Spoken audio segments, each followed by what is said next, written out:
Hello everyone, so the Wrench recap for October just came out, and this weekend, if some of you don't know, modding was released officially for squads. So a lot of mods, a lot of maps, a lot of people getting to work on certain projects. A lot of that stuff is going on right now because modding support is now available officially for squad through the Steam Workshop. So really exciting things. If you want to join the squad modding Discord, there's a link on the recap. But yeah, so like going through here, there's a ton of community made maps that are really cool and that I can't wait to play and like use them in squad ops and stuff like that. New game modes and stuff like that. New vehicles, new factions. This is like a Vietnam map, the Finnish Defense Force. There's a whole bunch of cool modding things that I'm gonna start taking a look at over the next month. There's a whole bunch of these things start to pop up. Cool IDF mod and stuff like that.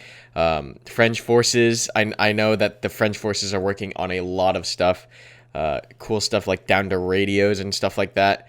But yeah, there's a lot of cool modding stuff. And as we get to the bottom here, you're going to see that Squad Ops has a mod. And at the end of this video, I'm going to show you kind of our mod showcase. Our mod team is headed by Hamlet, and Best Pony does a lot of work helping with that mod. I'll leave a link to his channel in the description below. But yeah, you'll see this video at the end of this video.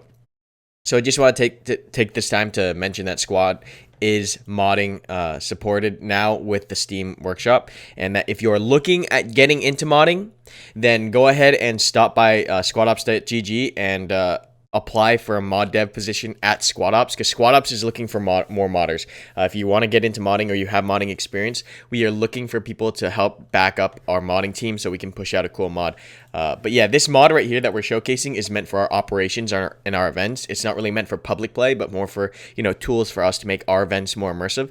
However, we do plan on releasing a hardcore mod somewhere down the line. You'll hear more on that as it gets developed, more showcases on that actual public hardcore mod when it comes out. But yeah, if you want to check out Squad Ops mod, go ahead and look at the end of the video, as well as check us out at squadops.gg. And if you have any modding experience, we are looking for modders to help move this project along. The next thing I want to mention is that just a reminder that Squad is on sale on Humble Bundle. I'll leave a link in the description and in the comments at the top right of your screen. So if all this is getting you hyped and you want to get Squad right now, you can for like 30% off on Humble Bundle, and that helps the channel and the charity at the same time. So go ahead and hit that link at the top right or in the comments to get Squad on sale right now. So really big news once again. So just modding was released. It's officially on the Steam Workshop.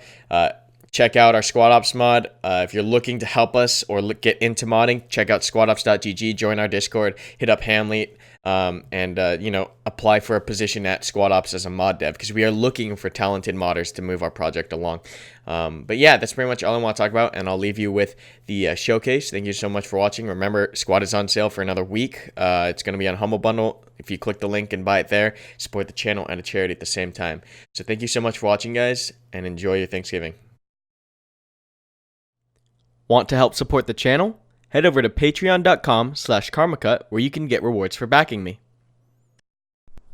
Hi, I'm Ops Best Pony. I'm the assistant team lead of the Squad Ops mod development team, and I'm going to go ahead and go over in this video sort of the improvements and stuff we've been working on for our One Life events.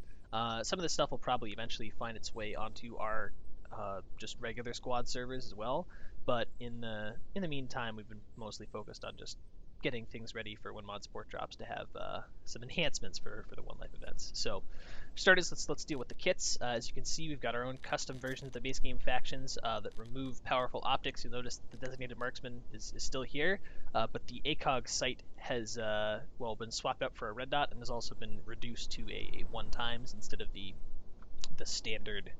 I think I'm not sure if it's exactly 4x zoom, because the way scopes work is that it's an FOV change when you scope in with a scope weapon. But yeah, basically whatever the zoom was before, it's 1x now, just the same as a standard red dot or iron sights. We've also got a new squad leader kit with a marking smoke GL. It does not have frag GLs because that would be disgustingly overpowered. And in general, frag grenade GLs are disgustingly overpowered in ops. That's why you won't see them too much.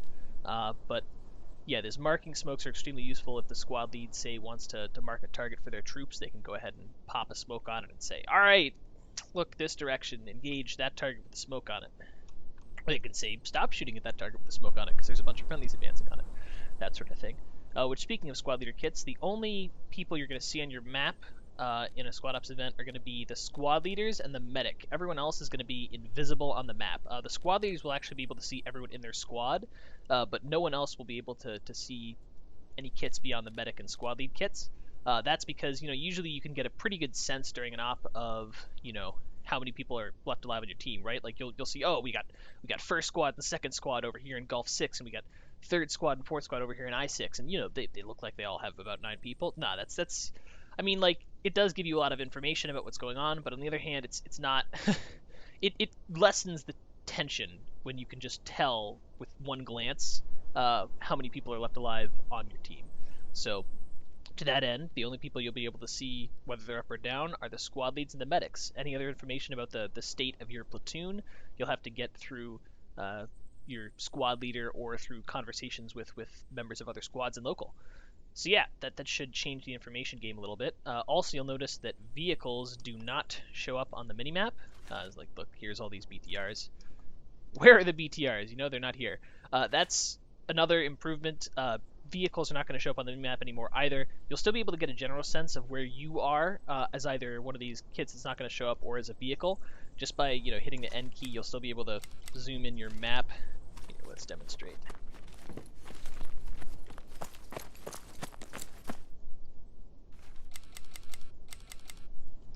And I can get a pretty good idea like that. So that's nice. But yeah, it'll make it so that vehicle navigation relies more on the crew of the vehicle working together. Like maybe the driver is going to be driving the gunner, probably not the gunner, that'd be a pretty bad idea, but maybe a passenger is going to have their map open and be saying, all right, take the next left or the next right.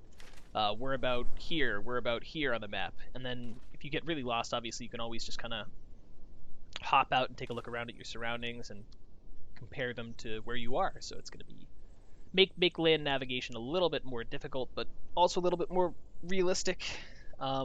Since I highly doubt like the insurgent forces, for example, are going to have GPS capabilities for all their technicals at all times that kind of give them like a big real-time map of the battlefield, and they can just drive around and see themselves on it. That'd be a little ridiculous.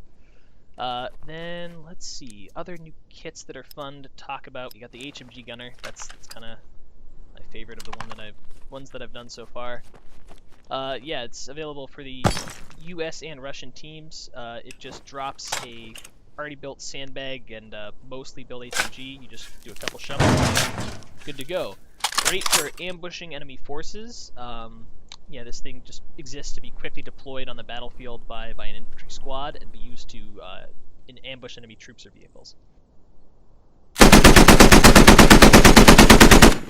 Yeah, very fun. Then, let's see, as far as other fun stuff, we've got those Destroyable Objectives. What do I want to blow those up with? Let's just blow this up with the frag grenade. Yeah, so obviously attacking fobs all the time can get a little tiresome. The ops are varied enough that it really, if you really love it, you're never gonna get tired of doing all the fun stuff we do. But if you're not too, if you play frequently enough, it's possible to get a little fatigued of, oh, the objective's always a fob. There's only a couple convoy ops and ops with other objectives, so yeah, most of the time it's a fob, and that can get a little tiresome. So to that end, I've added the ability to destroy enemy material as well, which is a little more action-packed, as you're about to see. A little explosive. Yeah, so what happens is each of those generates its own explosion when it, is blown up. So the initial frag grenade detonates one, and then that one detonates really the rest of them with the force of its blast. Alright, also we've been working on, I'm gonna admin cam over to because I'm feeling a little lazy. The mortars. The mortars for squad ops events are gonna be a little more lethal now. Basically to reduce the spamminess in the mortar and also to increase like the lethality so that it's actually effective. Most of the time in ops I've noticed it gets like 1 or 2 kills even when hundreds of rounds, or well, really dozens of rounds are fired, which is kind of ridiculous. It's a very powerful weapon. It's got an 82mm round, so it should, well, 81 in this case, but Russians and the insurgents fire 82mm should be pretty effective. So let's see what this modified version does. This one should have an effective casualty radius of about 30 meters. We've got some targets out there that will all, if they take any kind of damage, they'll flop. So let's see what happens. To be clear, that all these targets would not have been killed by the mortar when it lands. They would just have been injured by it. Yes, there you go. That's the new mortar. As you can see, significantly increased effectiveness compared to the standard squad mortars. That comes at a cost, though, to make sure that you're not just like spamming these downrange and wiping out entire platoons. The ammo cost for reloading it is now 500 points, so you get 2 run-throughs of your mortars, and that's it. So that's 6 shots total, so you better make them count, right? You gotta make sure you've dialed in enemy forces and make sure you're observing them and calling those shots accurately, because you cannot afford to miss more than a couple here and there. Also, fun new toys are these Ieds. First off, we have the Ural 375 Jerry. This thing is a very big truck bomb. I'm going to go ahead and demonstrate against this row of BTRs, kind of the blast radius of this thing goes off. It does a large quantity of damage, as you're about to see. Look to my left, look to my right, and boom. Yeah, it's loud. And as you can see, it's really, really destructive. It kills everything within 30 to 40 meters of its blast. It's really just best used for leveling super fobs or destroying clustered quantities of vehicles. Like if there's an enemy convoy, you drive Jerry up to it and detonate it, and there's not much they can do. That's, it's going to be vital to keep an eye out for these VBIEDs. Here we have the converted logistics technical, which is dubbed Little Jerry. Little Jerry does not quite have the same punch as Big Jerry does, but here, let's try and demonstrate blast radius.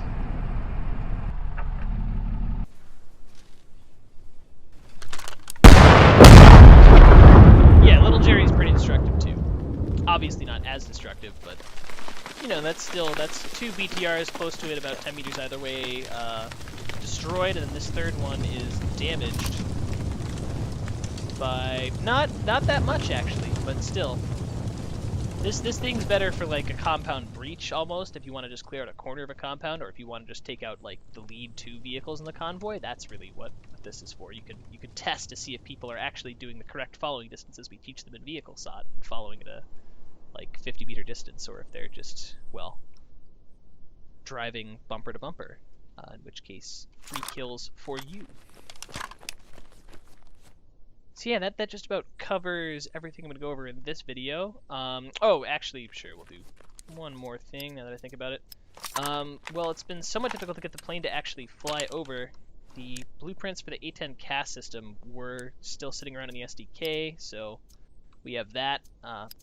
We can enhance our events a little bit, maybe have some forward air controllers here and there, drop some bombs on some people. Have a little fun that way.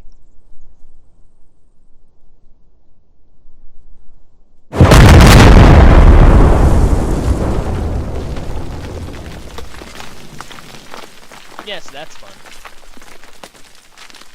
And there you have it. That's pretty much the stuff we've been working on for the mod for Squad Ops events. If you want to participate in those events, of course, go to squadops.gg and register on our site. Join our Discord and sign up for SOTT Basic, which is required for all our events except for the first Wednesday of every month. That one is open to the general public. So there you go. Hope this video was at least interesting to watch, and yeah, take care. Thanks for watching the video, and don't forget to check out Humble Monthly for over $100 worth of games every month for just $12. You'll also get 10% off their entire store, fund a charity, and support this channel all at the same time. Check it out in the description below.